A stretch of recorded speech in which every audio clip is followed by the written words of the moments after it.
Kisah ini terjadi di tanah Sulawesi kurang lebih 4 abad yang lalu. Di tengah habitan Sungai Talo dan Jenek Berang berdirilah sebuah kerajaan Islam terbesar di masanya. Kerajaan Islam Goa yang masa itu dipimpin oleh Raja Sultan Malikus Said, Raja Goa ke-15. Di bawah kepemimpinannya, masyarakat Goa hidup dalam kedamaian. 5 November tahun 1653, di tengah gelombang pantai Makassar, berembuslah angin laut mengantarkan kabar duka yang menyuramkan hari. Sebuah kabar sang raja bijaksana Sultan Malikus Said yang bertahta sebagai Raja Goa ke-15 telah berpulang ke rahmatullah.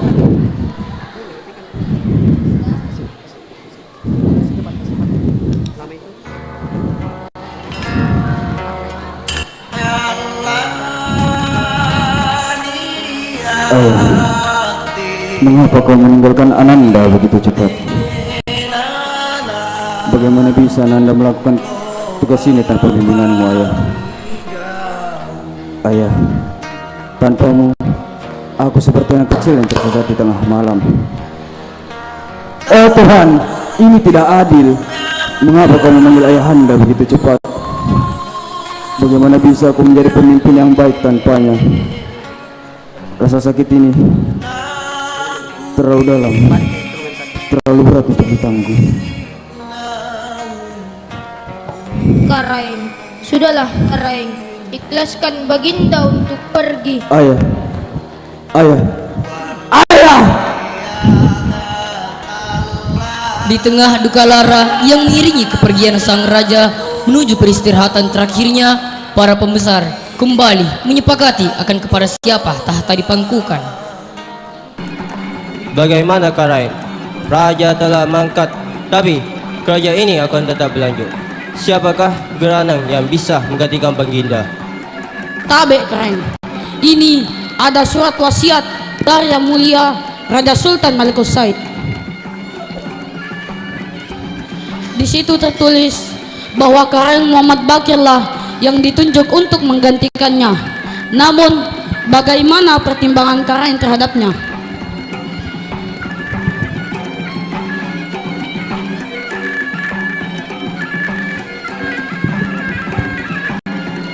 Menurut Ananda, dia adalah kesatria hebat dan pemberani. Raja-raja dari kerajaan di bawah naungan kerajaan Goa sangat menyukainya. Dia adalah sosok bijaksana dan mudah berteman. Baiklah,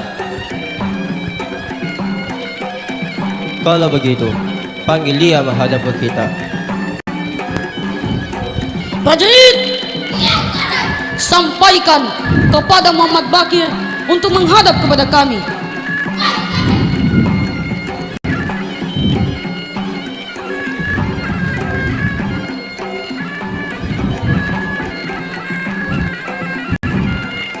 Tabe Karaeng, apakah Karaeng memanggil Ananda?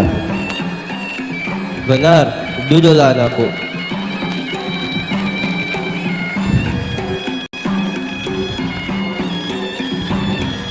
Begini anakku, kami semua tahu bahwa Baginda Raja telah wafat, dan ini ada surat wasiat dari Baginda ayahmu.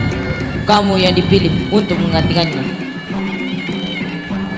Bacalah terlebih dahulu.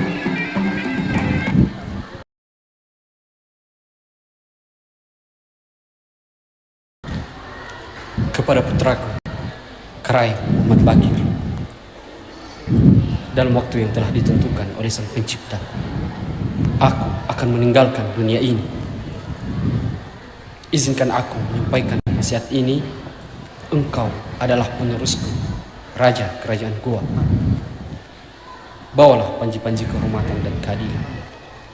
Jagalah rakyatmu dengan kasih dan kebijaksanaan, dan jangan pernah lupakan akar sejarah kita. Semoga Allah senantiasa membimbingmu.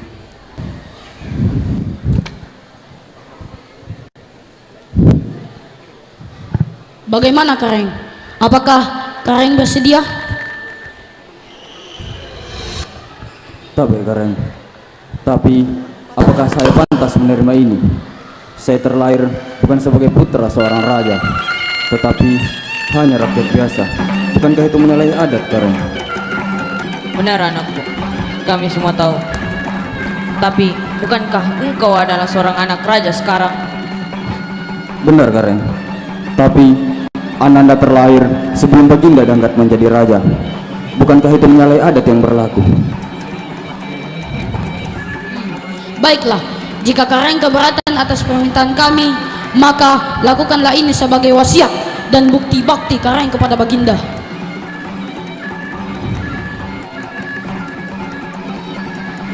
Baik, Karen.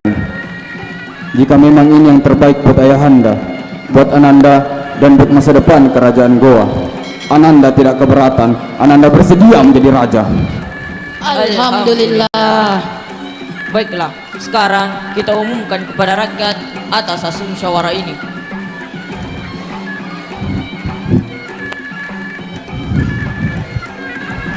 Atas wasiat dan pertimbangan para petinggi kerajaan, maka terpilihlah Raja Goa ke-16.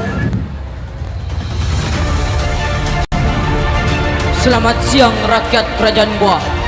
Berbanggalah kita dan terus bersyukur atas karunia Tuhan yang menjadikan kerajaan Goa tetap berjaya hingga hari ini.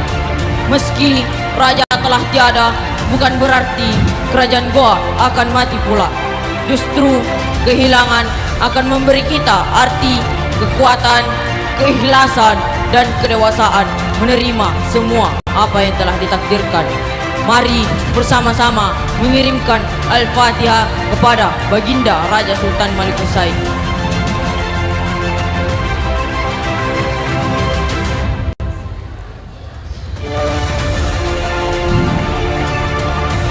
Dan Raja Kerajaan Goa yang baru adalah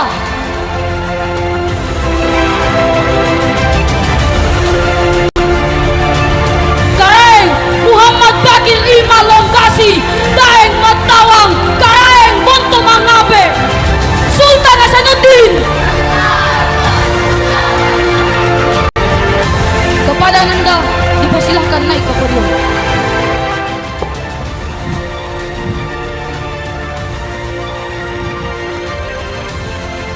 Wahai rakyatku yang setia, demi Tuhan, tanah ini adalah tanggung jawab kita. Hari ini, aku, Sultan Hasanuddin, dalam kalungan tahta dan genggaman amanah, aku bersumpah akan memimpin kerajaan ini dengan sebaik-baiknya, bersikap bijaksana dan berlaku seadil-adilnya kepada kalian semua. Mari bersama menjaga martabat dan kedaulatan kerajaan ini. Mari bersama melawan tantangan dan membangun masa depan yang gemilang. Hidup kerajaan Goa. Hidup kejayaan.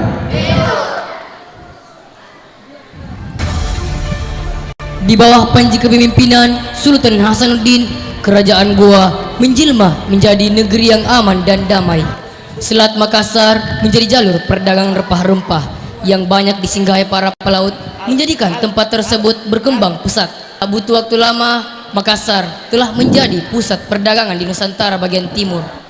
Melihat kemajuan kerajaan Goa, Laksamana Cornelis Pilmen, Gubernur VOC yang ada di Batavia, berambisi untuk memonopoli perdagangan di Makassar. Ini tidak bisa dibiarkan. Sekarang Makassar jadi pusat perdagangan rempah dan terus berkembang pesat. Jika ini terus berlanjut, bisa-bisa Batavia akan tergantikan dan semua perdagangan berpusat di Makassar. Kita harus melaksainya. Perdagangan rempah harus di bawah pesan kita. Benar Tuan, secepatnya kita harus menaklukkan kerajaan Goa agar berada dalam pengawasan VOC. Perdagangan rempah-rempah Nusantara semuanya harus menjadi kekuasaan kita. Kamu benar. Kirimkan surat dan utusan kepada Raja Goa agar ia mau tunduk di bawah kekuasaan kita. Jika ia menolak, berikan peringatan untuk gencatan perang. Baik Tuan, akan kami kirimkan utusan ke Makassar sekarang juga. Pada tahun 1666, di tengah pesatnya peradaban di ujung selatan Pulau Sulawesi tersebut, kehadiran bayang kebencian yang menghantui kedaulatan kerajaan Goa tidak hanya berasal dari pihak Belanda, bak musuh dalam selimut. Di tengah kedamaian yang diharapkan, bola api yang selama ini mendekam perlahan membesar dan mengobarkan semangat juang pembalasan dendam. 17 tahun bukanlah waktu yang singkat untuk menjalani perbudakan. Hal itulah yang memercikan api kebencian di hati saudara sepermainan, Sultan Hasanuddin Arum Palaka. Aku tidak akan tinggal diam. Sultan Hasanuddin kelak akan merasakan sakit hatiku dan luka terdalam atas apa yang telah diperbuat oleh leluhurnya. Keadilan dan kebijaksanaan yang selalu dikobarkan hanyalah pemanis bibir di hadapan rakyatnya. Sementara kami, orang Bugis, telah diperbudak selama bertahun-tahun. Bagaimana bisa seorang pemimpin, seorang saudara tega menindas saudaranya sendiri? Tidak akan kubiarkan.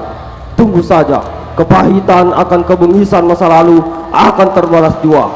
Siri nafase adalah harga diri orang Bugis, dan perbudakan adalah perlakuan yang menginjak harga diri. Atas nama adat, aku bersumpah telah musuh di tengah betarai, tidak akan tenggelam matahari di tengah petala langit. Aku akan membuat perhitungan dengannya. Bunda harus merdeka, Bunda harus terbebas dari sengsara. Mengetahui bahwa Arum Palaka berniat melakukan penyerangan, langsung menyampaikan kepada Karanggalesong dan kemudian diteruskan kepada Sultan Hasanuddin. Tahu Karang, Ananda ingin menyampaikan pesan. Arum Palaka ingin melakukan penyerangan terhadap kerajaan ini. Hah? Bagaimana bisa? Bukankah dia adalah saudara setanah kita? Maaf Karai, menurut penuturan mata-mata kerajaan ini, semuanya dendam orang Bone yang merasa diperbudak selama bertahun-tahun. Baiklah jika begitu Arum Palaka, saya perintahkan kepadamu untuk mengatur strategi pertahanan, persiapkan pasukan dan persenjataan yang lengkap. Baik Karai, akan Anda laksanakan. Tak lama kemudian, pasukan Arum Palaka pun datang dengan para pengikutnya. Terdengar gecipak kaki kuda dan teriakan amarah memecah udara. Penyerangan pun terjadi. Serang!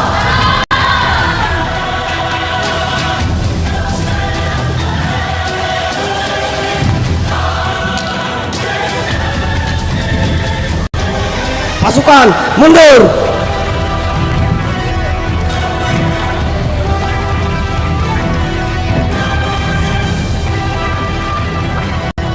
Karanggalesong, saya tahu orang Bone adalah orang yang gigih dan menjunjung tinggi harga diri.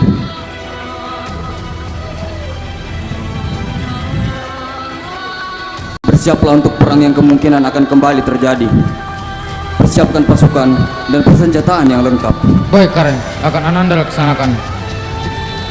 Di lain waktu, utusan Belanda berlabuh di pelabuhan Makassar. Sebuah surat datang dibawa oleh prajurit kerajaan ketika Sultan Hasanuddin dan Karanggalesong sedang berbincang mengenai strategi perang melawan Arum Palaka.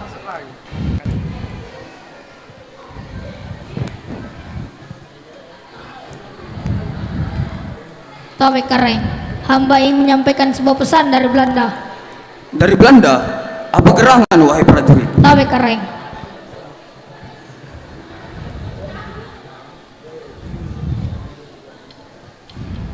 Hai Sultan, saya Cornelis Pilman, Gubernur POC, menyatakan bahwa perdagangan rempah di Makassar harus berada di bawah kekuasaan kami. Jika Sultan menolak untuk tunduk, maka bersiaplah menghadapi perangan. Ingatlah ketan kami tidak tertandingi. Hahaha. Kurang ajar, Belanda ingin menguasai perdagangan di Makassar. Ini tidak bisa dibiarkan. Kurang ajar. Jadi, apa yang harus kita lakukan? Bersiaplah untuk perang. Belanda mengancam, jika kita tidak tunduk kepada mereka, mereka akan menguasai kerajaan ini. Baik Karai, akan Ananda laksanakan. Tanpa sepengetahuan Arung Palaka atas kekalahan Arung Palaka, ia diam-diam meminta bantuan militer kepada Belanda di Batavia. Melihat sebuah kesempatan baik, pihak Belanda kemudian melancarkan tipu daya dan iming-iming kemerdekaan bagi kerajaan Bone. Atas kesepakatan ini, ambisi Belanda untuk menguasai perdagangan di Makassar semakin menemui titik terang. Persekutuan Arung Palaka dan pemerintah Belanda akhirnya menuai hasil. Pagi hari di tanggal 24 Juni tahun 1669, di pesisir pantai Makassar, pasukan Arung Palaka dan tentara Belanda melancarkan serangannya. Perang ini kemudian dikenal sebagai Perang Makassar.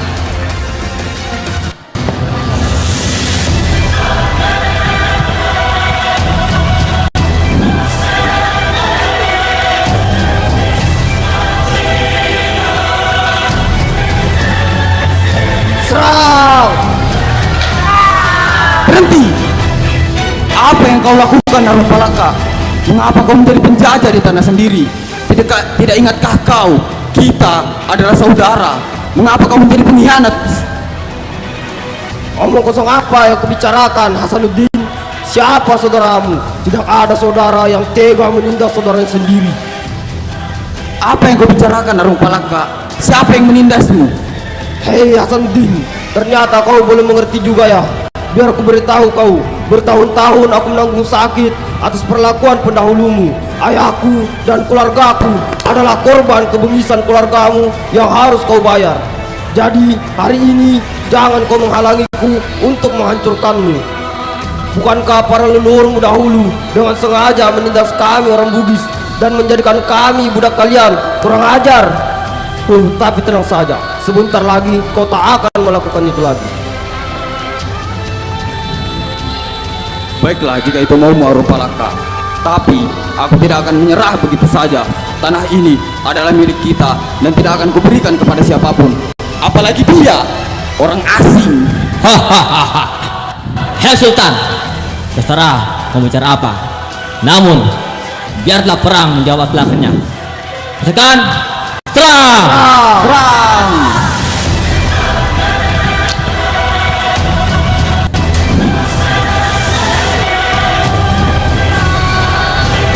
Serang! Serang!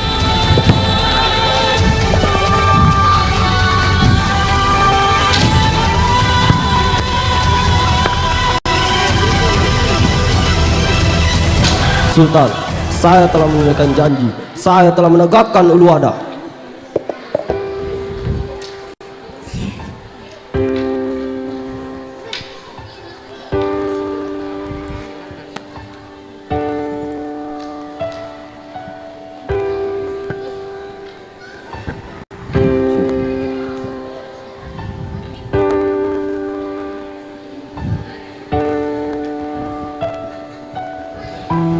Usailah sudah dan sejarah yang megah, perjuangan Sultan Hasanuddin melawan monopoli Belanda bergetar bagaikan guntur di langit kelam. Dalam kebesaran jiwanya, ia melegakan suara bahwa menegakkan kebenaran adalah panggilan suci demi kemaslahatan bersama. Ia melangkah bak pahlawan yang menyelamatkan, membangun jembatan keadilan di atas laut ketidakadilan, menganyam benang persaudaraan di antara sesama manusia. Dan engkau, aku, dan kita tak pula melupakan sosok Arung Palaka, seorang pejuang tanpa rasa takut, mengangkat senjata demi membebaskan rakyatnya. Ia adalah bukti semangat juang yang membara dalam dada orang Bugis. Atas nama harga diri, ia menari di atas api perjuangan, menciptakan drama kehidupan yang syarat dengan tingginya kepercayaan. Jika sumpah telah diikrarkan, pantang pulang sebelum menang. Taro ada, taro gaul. Hari ini kita adalah Sultan Hasanuddin, berani menentang ketidakadilan dan tirani kesewenangan. Hari ini kita adalah Arung Palaka yang berani berjanji, berani pula menuai janji. Hari ini tak ada lagi perang, tak ada lagi permusuhan. Bugis telah merdeka, Makassar telah merdeka. Kisah ini adalah simfoni perjuangan yang melukiskan tantangan monumental, yang tak pernah lekang oleh waktu. sebuah epik abadi di mana keberanian dan harapan berpadu tak lenyap di telan zaman.